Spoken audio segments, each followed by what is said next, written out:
What's up guys, my name is Ace, and welcome back to another gun guide. This is the series where I go into great detail with all of the stats as well as some excellent attachment combinations for every gun in Modern Warfare 3. And in today's episode, we're going to be covering the brand new, or I guess returning, BAL-27. And starting it off as always, let's get into our damage profile, and with this gun, it's actually always going to be a 5-shot kill at any range, as long as you're hitting the upper torso and arms.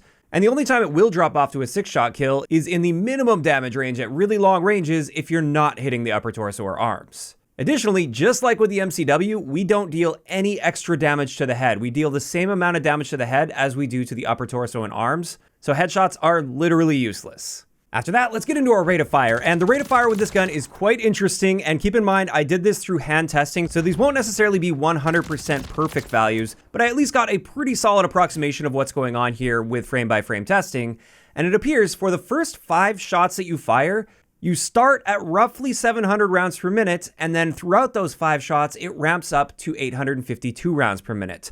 So it's not like the first 5 shots fire at one fire rate and then it suddenly steps up to the next fire rate. It is a ramp up from the first shot that you fire. And then every shot after those 5 or so shots that you fire will be firing at 852 rounds per minute, which is significantly faster than the advanced stats will tell you with this gun.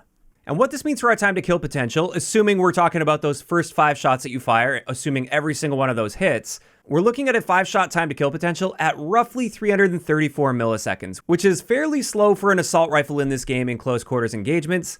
And honestly, it's not a very competitive time to kill at all. And then I also wanted to show you, just in case you do drop off to that 6-shot kill, it will take you 400 milliseconds to kill. Also, since there is a ramp up in your rate of fire, if you happen to already be shooting at a different target and then you transition onto another target without releasing the trigger, you will end up getting a faster time to kill in those cases, but that's a pretty rare situation and not the realistic time to kill we should be looking at.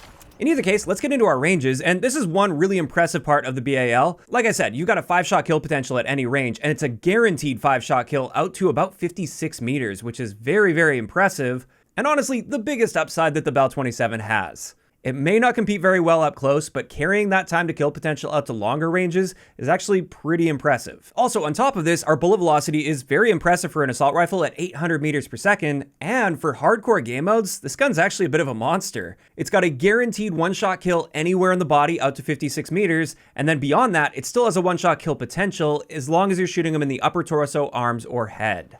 Next, when it comes to hipfire, our minimum hipfire spread isn't very good with the BAL-27 at 4 degrees. However, our maximum hipfire spread is only 5 degrees. So this means while moving and shooting, we've actually got a pretty impressive hipfire spread with the BAL-27 relative to the other assault rifles at least. I mean, you're still going to get outgunned by SMGs, and your time to kill isn't going to be great, but it's not as bad as it may look when it comes to hipfire. As for recoil, the BAL-27 does have a pretty high magnitude of vertical recoil. It kicks up quite a bit, and it has a really consistent zigzag as it kicks upward as well. And another thing to point out is the gun kick value is fairly high, so it will have quite a bit of bounce side to side, and that's a stat you typically want to get under control with this gun.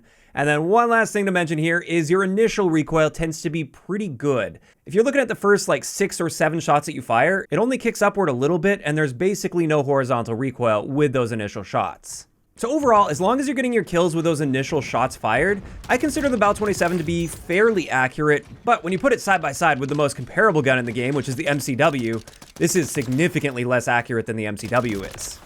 After that though, let's get into our handling stats, and our aim down sight time is pretty average for an assault rifle at 240 milliseconds, and it's a similar story with our sprint to fire time. It's 210 milliseconds for our standard sprint out time, and 310 milliseconds for our tactical sprint out time.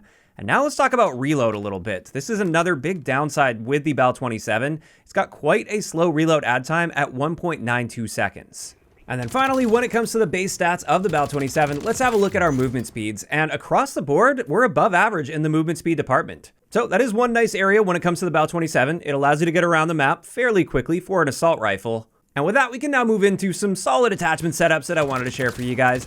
And the first one I wanted to share is my accuracy build. With this one, we're using the X10 ported 290 muzzle, so we can really get that vertical recoil under control. And a nice bonus here is it helps a ton with our gun kick control, which helps this gun a lot. We're also using the SL skeletal vertical underbarrel to help even more with vertical recoil, while also improving our handling stats. We've got the Jack glassless optic because we get a bit of firing aim stability improvement there, and while that isn't quantified anywhere, that one does tend to help quite a bit with keeping this gun under control. We also have the Ardent tac stock, and then finally the 1 milliwatt PEC laser, which is not a visible laser, and this one helps with our aiming stability. And with this, you can see we've got quite an accurate gun on our hands, especially with those initial shots fired. There is very little recoil. It will still zigzag a little bit after that though. But in general, while using this setup, recoil shouldn't be much of a problem for you. Our aim down sight speed is slowed down a little bit, but it's still respectable at 269 milliseconds. And our sprint out time is just slightly slowed down over the base. So this actually makes this a pretty solid long-range build, and that's really where the BAL-27 excels. Because like I said earlier, while that time to kill potential isn't great up close, it does stretch out to an infinite range, and at longer ranges, it's actually a pretty solid time to kill. After that though, let's get into the second build I want to share for you guys, and this is my more all-around stealth build. It's designed for being a lot more aggressive while staying off the radar. And with this, we're using the brand new suppressor, which is the Scratch 20L suppressor, which keeps us off the radar while giving us firing aim stability improvements, and the downside is negligible. It barely touches our aim down sight speed, so it's an excellent choice for this gun. We're once again using that SL skeletal vertical underbarrel and the 1mW PEC laser. This time we're using the hammer grip for our rear grip to help with our handling stats, and then finally we're topping that off with the Ardent Tac stock. And with this one, you can see that the gun is still reasonably accurate for those initial shots that you fire before it starts to zigzag on you. Our aim down sight speed is very, very good for an assault rifle at 189 milliseconds, and our sprint out time is pretty similar at 183 milliseconds. Both of those values are great for an assault rifle. And to top that off, we're able to strafe a little bit faster at 3.3 meters per second. And of course, we are off the radar when firing. So this is a nice all-arounder if you want to be a bit more aggressive. Just keep in mind though, you will be outclassed in the time to kill department up close compared to most other guns in this game. And then finally, I wanted to share a Hipfire and tac stance build with this, since like I said earlier, it's actually deceptively good at Hipfire, due to the fact that the maximum hipfire spread can't really get that bad. So even while sliding, for instance, your hipfire spread is quite tight for an assault rifle. So with this one, we're using the S37C DL breacher device, the Bruin Bastion angle grip, the 1mW laser box because it's not a visible laser. We also have the Tidal tac grip, and then finally the 60 round magazine on this. And with this, our aim down sight time isn't great, but that's okay. We're using an attack stance. One big downside with this though is our sprint out time is quite slow at 264 milliseconds. So you have to compensate for that with your playstyle. This was unfortunately necessary to get a nice tight tac stance spread though. But with this, we get a great hipfire spread, especially while moving, and a very solid tac stance spread as well. And that makes this a very viable tac stance build. Now, is it the best tac stance build in the game? No, not even close. But it is very usable in this way, and you can definitely find some success while using this gun in tac stance. And with that, that's going to wrap it up for today's gun guide on the BAL-27. As for my thoughts on this gun, unfortunately, I think it kind of sucks. I really don't like the BAL-27 in this game, especially for 6v6 multiplayer, because in the vast majority of ranges and gunfights that you'll find yourself in, you're simply going to be outclassed in the time to kill department. And honestly, I think a little bit of headshot damage could go a long way with this gun.